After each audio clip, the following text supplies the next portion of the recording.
Selamat pagi. Pada video ini, Anda akan mendengarkan isi dari buku ini. Selamat mendengarkan.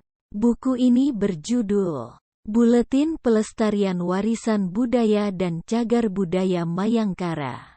Edisi 12 tahun 2021. Halaman 40-43, Pelataran, Pasar Peninggalan Belanda di Kulon Progo, oleh Septi Indrawati Kusumaningsih. Halaman 40, Pelataran, foto rubrik situasi Pasar Potrogaten di Jalan Sentolo Brosot, Wahyuarjo, Lendah, Kulon Progo. Hampir semua los pasar di Kulon Progo memiliki bentuk serupa. Halaman 40, Pelataran, paragraf 1. Selayang pandang sejarah pasar, pasar berfungsi sebagai tempat bagi masyarakat untuk saling berhubungan dalam melakukan tukar-menukar atau transaksi jual-beli barang dan jasa. Sejarah terbentuknya pasar sedikit banyak mempengaruhi lokasi serta bentuk suatu pasar. Pasar yang terbentuk dengan sendirinya biasanya terdapat di tempat-tempat strategis untuk lalu lintas perdagangan dan dipengaruhi oleh kepadatan penduduk. Pasar yang dibuat dengan sengaja, berhubungan dengan keinginan penguasa setempat untuk memenuhi kebutuhan penduduknya. Nastiti 2003 halaman 60-61. Halaman 40. Pelataran, paragraf 2. Pasar dalam masyarakat Jawa tak sekadar berwujud aktivitas menjual dan membeli, tetapi juga menerapkan konsep mancapat atau pada masyarakat Jawa kuna dikenal sebagai konsep panatur desa. Konsep mancapat adalah sistem pemukiman yang menempatkan satu desa induk di bagian tengah, dikelilingi oleh 4 desa yang terletak di 4 penjuru mata angin. Secara umum konsep tersebut merupakan tanda rasa kerukunan sebuah desa dengan desa lain di sekitarnya, yang kemudian diterapkan untuk mengatur rotasi hari-hari pasar pada desa-desa tertentu. Satu rotasi yang lamanya 5 hari disebut sepasar. Nastiti 2003 halaman 55. Halaman 40, Pelataran, paragraf 3. Dari sinilah lahir nama-nama hari pasaran Jawa yang sampai hari ini kita kenal, yaitu Legi, Pahing, Pon, Wage, dan Kliwon. Legi diartikan sebagai tempat di timur dengan unsur udara dan memancarkan aura atau sinar putih.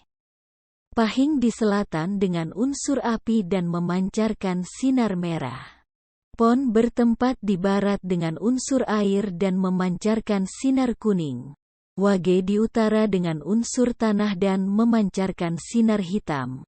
Kliwon terletak di tengah dan memancarkan sinar pancawarna. Rizal DKK 2012. Halaman 40, Pelataran, paragraf 4. Bentuk fisik pasar pada masa Mataram kuna berupa lapangan terbuka. Gambaran tersebut diperoleh dari kata pekaan yang dikutip dari prasasti Turian. Pekaan dapat diartikan sebagai pasar atau lapangan. Selain itu dari relief Candi Borobudur. Halaman 41, Pelataran, foto rubrik situasi salah satu los bagian tengah di Pasar Bangeran, Bumirejo, Lendah, Kulon Progo. Penutup atap genteng telah diganti dengan seng, sumber, Dok Disbud Kulon Progo 2017. Halaman 41, Pelataran, paragraf 4. Dilukiskan aktivitas pasar dengan beberapa orang pedagang memikul dagangan, membawa ikan, dan seorang wanita sedang mengikat nangka di bawah pohon nangka. Relief tersebut menggambarkan pasar yang berlokasi di lapangan terbuka. Nastiti 2003 halaman 64. Dari gambaran tersebut dapat diketahui bahwa bentuk pasar pada awalnya masih seadanya, beberapa jenis dagangan belum tertata, dan belum dilengkapi dengan bangunan pelindung. Penyelenggaraan pasar pada waktu itu memang terkesan apa adanya. Yang penting aktivitas berjualan dan pembelian bisa berjalan dan kebutuhan masyarakat bisa terpenuhi dengan baik. Halaman 41, Pelataran, paragraf 5.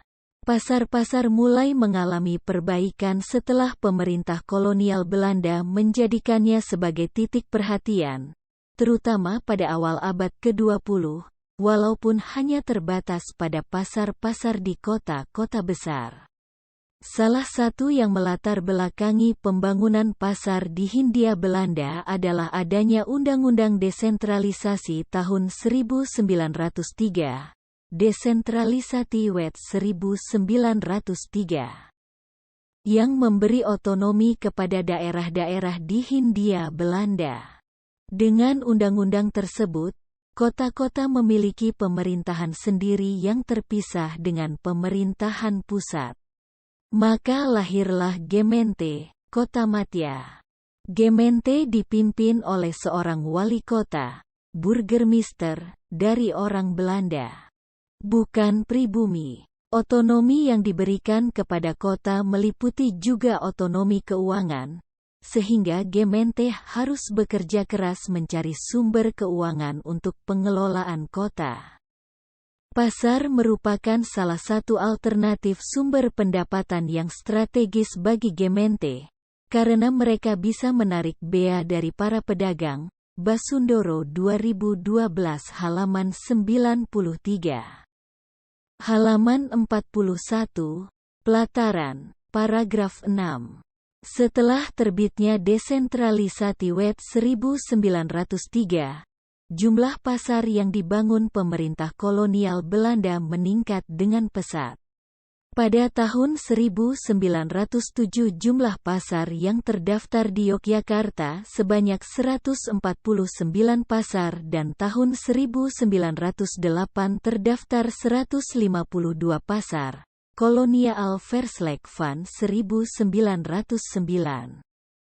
Sampai dengan tahun 1912 telah terdaftar sejumlah 165 pasar. Kolonial Verslag van 1913. Dalam Gegevens over van Yogyakarta, LF Dingemans 1925, 16. Disebutkan bahwa ada 129 pasar yang dimiliki oleh Kesultanan Yogyakarta dan 18 pasar milik Pura Pakualaman. Halaman 41. Pelataran, paragraf 7. Bukti peninggalan fisik pasar masa kolonial di Kulon Progo. Pusat kegiatan ekonomi pada kota tradisional seperti di wilayah Kabupaten Kulon Progo lebih banyak berkembang di pasar. Pasar yang dibangun pada masa kolonial berupa los-los terbuka. Halaman 42, Pelataran, paragraf 7. Tanpa dinding dengan atap berbentuk pelana. Los merupakan sebutan untuk bangunan yang berukuran besar dan panjang. Dari plakat yang ditemukan, pembangunan pasar dilakukan oleh perusahaan jasa konstruksi, NV Constructie Atelier der Forstenlanden Yogyakarta, pada sekitar tahun-tahun 1926 sampai tahun 1930. Sementara material pasar disediakan oleh NV Brat, perusahaan baja yang didirikan pada tahun 1901 dan berpusat di Gatotan, Surabaya, kini menjadi PT Barata. Halaman 42, Pelataran, paragraf 8. Detail konstruksi bangunan pasar menggunakan baja profil. Baja profil merupakan salah satu material konstruksi yang memiliki tingkat ketahanan yang tinggi, sehingga dapat menjaga bangunan tetap berdiri kokoh, bertahan hingga ratusan tahun. Baja profil banyak digunakan untuk bangunan pabrik, pergudangan, menara, jembatan dan struktur lainnya dengan bentangan sangat lebar. Demikian juga dengan konstruksi los pasar masa kolonial di Kulon Progo menggunakan beberapa jenis baja profil, yaitu baja profil I, baja profil C, baja siku, dan baja plat. Baja profil digunakan untuk membentuk kerangka kuda-kuda pada bagian tiang, balok horizontal, gording, dan kerangka atap dan pemasangannya menggunakan sambungan baut. Halaman 42, Pelataran, paragraf 9. Tiang los pasar berupa rangkaian 2 batang baja profil C, disambung dengan pelat baja dan baut. Masing-masing tiang ditopang dengan umpak yang terbuat dari cor beton pada bagian bawah untuk menanam tiang. Pada setiap los pasar biasanya terdapat 5 tiang penyangga. Lantai los pasar berbentuk persegi panjang dengan bahan plesteran bligon dengan ketinggian kurang lebih 30 cm dari permukaan tanah. Halaman 42, Pelataran, paragraf 9. Foto rubrik salah satu los pasar Nganggerung, Demang Rejo, Sentolo dilihat dari barat laut tampak bagian atap dan lantai masih belum ada perubahan. Sumber Dokdisbud Kepulauan 2019. Halaman 42, Pelataran, paragraf 10.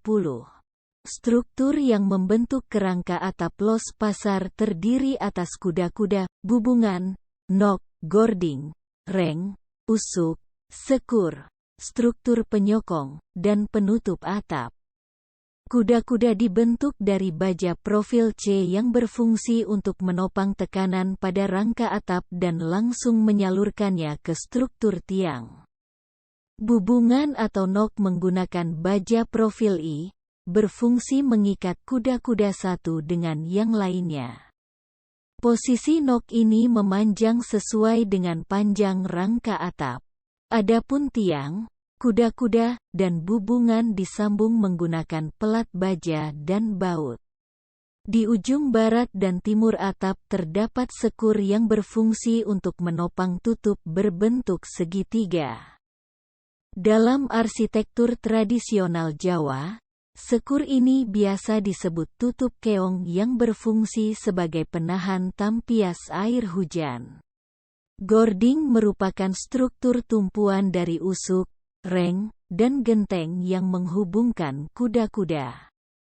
Gording ini menggunakan baja profil C. Sedangkan usuk adalah struktur rangka atap yang menjadi tumpuan reng dan genteng yang menggunakan baja siku. Adapun reng yaitu struktur rangka atap yang berada tepat di bawah genteng. Reng berupa plat baja yang berfungsi sebagai tempat bersandarnya genteng. Selain itu, penutup atap menggunakan genteng keripik yang dipasang dengan berkait pada reng. Pada beberapa pasar material genteng telah diganti dengan seng karena lebih praktis. Halaman 42, Pelataran, paragraf 11. Ada beberapa pasar yang dibangun pada masa kolonial di Kabupaten Kulon Progo yang hingga kini masih berdiri dan bahkan masih berfungsi untuk tempat jual beli oleh para pedagang. Pasar-pasar tersebut memiliki bentuk bangunan yang hampir sama karena semuanya menggunakan material dari Envibrat Macien Fabrik Surabaya. Kabupaten Kulon Progo mempunyai 9 pasar dari masa kolonial yang sudah ditetapkan sebagai cagar budaya oleh pemerintah melalui surat keputusan Bupati, antara lain. A. Pasar Bendo di Kapanewon Kalibawang. B. Pasar Kembang dan Pasar Nanggulan di Kapanewon Nanggulan. C. Pasar Bangeran dan Pasar Keboan Potrogaten di Kapanewon Lendah. D.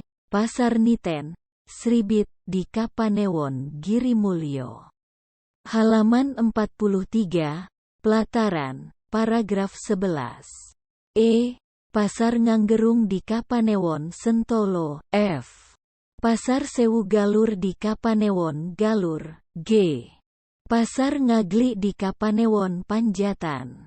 Halaman 43, Pelataran, paragraf 12. Nilai-nilai penting pasar masa kolonial di Kulon Progo. Pada dasarnya pelestarian cagar budaya adalah upaya untuk mempertahankan nilai-nilai penting yang dikandungnya agar dapat dimanfaatkan di masa kini maupun masa mendatang. Dengan mengetahui nilai penting, akan dapat ditentukan kebijakan dan langkah yang tepat untuk pelestariannya.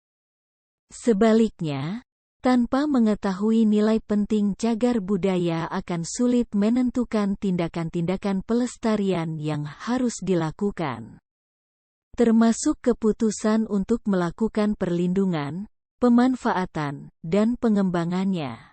Halaman 43, Pelataran, paragraf 13.